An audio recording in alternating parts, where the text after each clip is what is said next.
Blue Sky, how are we? No, really, how are we? Because I am not okay. No, I want to make that absolutely clear. I am really not okay right now. And I'm guessing you're not either. And look, it's going to sound bullshit, but it's okay not to be okay. It's okay to take this badly. It's okay to want to burn the world after what has happened this week. Yeah. On a personal level, a lot of shit has gone down this week. My car broke down right before I'm about to travel across the country for a festival. I'm not in financial difficulties, but finances aren't great. Things have happened that have wiped out my finances. Hi.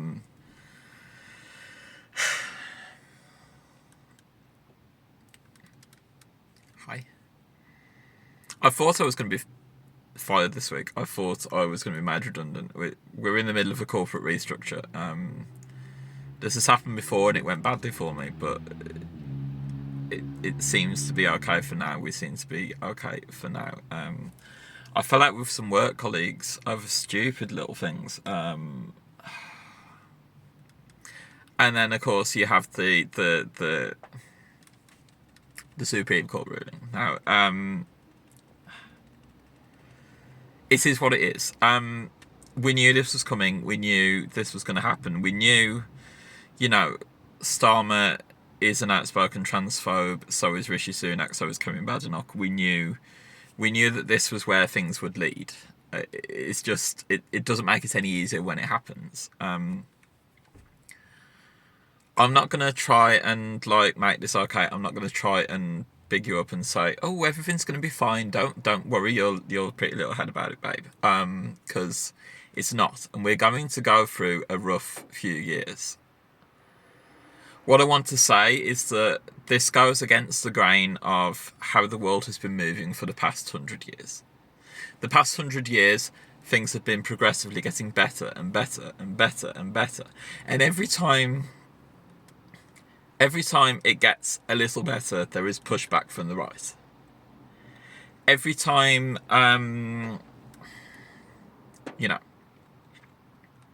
when black Americans started getting more rights, there was pushback from the right. That's how these things go. The better things get for minorities, the more the right has to push back and make itself known. But they always fail. They always fail. They always fail. They're going to fail this time, I believe, in my heart. It's just going to take some time getting there. And look, I can't say anything that's going to make the current situation any better. This Supreme Court ruling, by the way, is only about a specific case in Scotland regarding getting women into public boards. The ruling was about whether or not trans women count as women on these public boards. Now, people have taken this in a wider context and said, "Oh, well, this applies to all British law," and now suddenly British Transport Police have caved in overnight, and so many things are now happening, and the ball is rolling to roll back trans rights to the 80s, Section 26, whatever. This isn't right. That doesn't make it any easier to comprehend that it's all happening. It also means this isn't going to be the end of it. There is going to be further fallout from this. But look, when the right wing purported feminists are not feminists, when the purported feminists are protesting a Primark because they've got gender neutral fitting rooms, or all these little tiny insignificant protests that have been happening that have spurred this momentum, spurred this ruling. When these happen, it is always a handful of women, usually with quite a few men, because let's be honest, this is a completely misogynistic movement. The counter protests, the number of people we saw go out onto the streets on Saturday is immense. I need you to know that the momentum politically and where the change can actually happen. The momentum is behind this handful of wronged women who feel like the world is against them, feel like transgender people are harming them, feel like something has happened, whatever. The political momentum and the media are behind them. But the country as a whole is behind you, behind us. Because they realise what's right is what's right. And look, if you can stand at a protest with a sign that says love always wins, you are on the right side. You are on the right side. And love always wins. Love trumps hate. Bad turn of phrase, sorry. Love always wins. Just keep telling yourself that. Just keep reminding yourself that. And look, I'm not saying that the next few years are going to be easy. They're not. They're going to be tough, and a lot of difficult things are going to happen.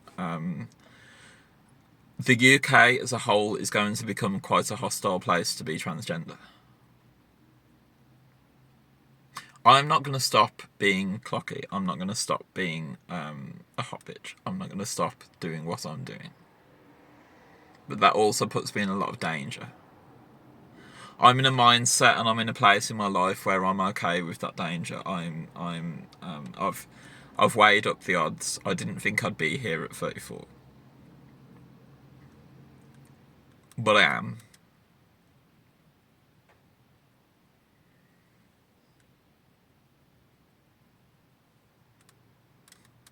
I'm sorry, I'm just processing that statement, but that's where I am. That's what has led me to be this open, clocky bitch who goes out in dresses and uses the bathroom I need to use, had bottom surgery, all these things. I'm never going to change that in me. Don't think that means you have to do anything with that regard. Don't think that means you have to be a prior in this and martyr.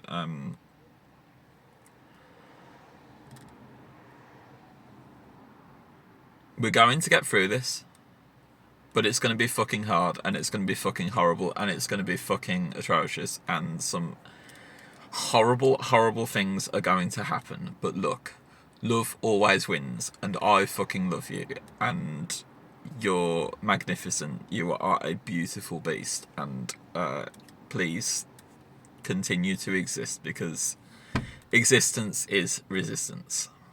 I love you.